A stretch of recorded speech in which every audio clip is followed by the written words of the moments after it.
Finally আমরা চলে এসেছি নদীর তীরে। এই সেই মামা ভাগ্নে।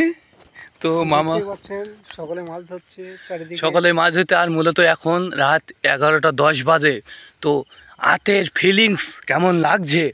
সবাই বলে নাকি নদীর তীরে আসলে ভয় ভয় লাগে। আর মামার ভাগ্নে মূলত ভিডিও করতে মন চাইছে। কি বলো মামা, তোমার কেমন ফিলিংসটা একটু বোঝান দর্শকদেরকে। দেখুন, আমি ফিলিংস বলতে কি আপনাদের যেটুকু বলতে চাই, রাতে বাড়ি থেকে বার হবেন না, তার কারণ আপনাদের জানে অনেক ভয়। তো ঠিক আছে, আজকের মতো এই পর্যন্তই। আমাদের সাথে যদি আপনারা যুক্ত হয়ে যান বা ফলো দিয়ে আমাদের পাশে থাকেন, তাহলে আমরা কিন্তু অনেক সুন্দর সুন্দর ভিডিও আপনাদেরকে দিতে পারবো।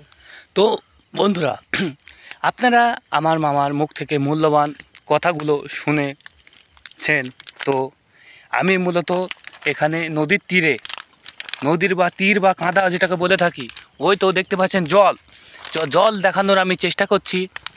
চোখ ক্যামেরাতে ধারণ করে দেখাচ্ছি। এই তো জল, ওই তো জল। মূলত আমার মামা জলে এত রাতেই নামছে, তো দেখছে ওখানে মূলত মাছের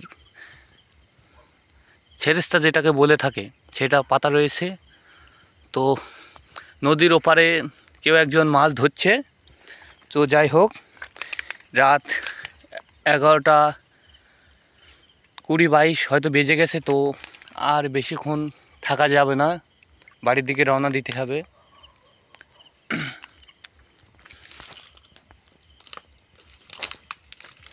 তো ভিডিওটি এ পর্যন্তই।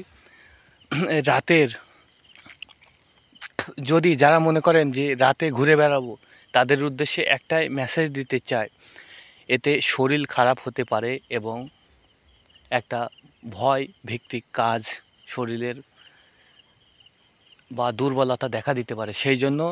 সেই উপলক্ষে কেউই যেন রাতে নদীর তীরে একা কখনোই আসবেন না।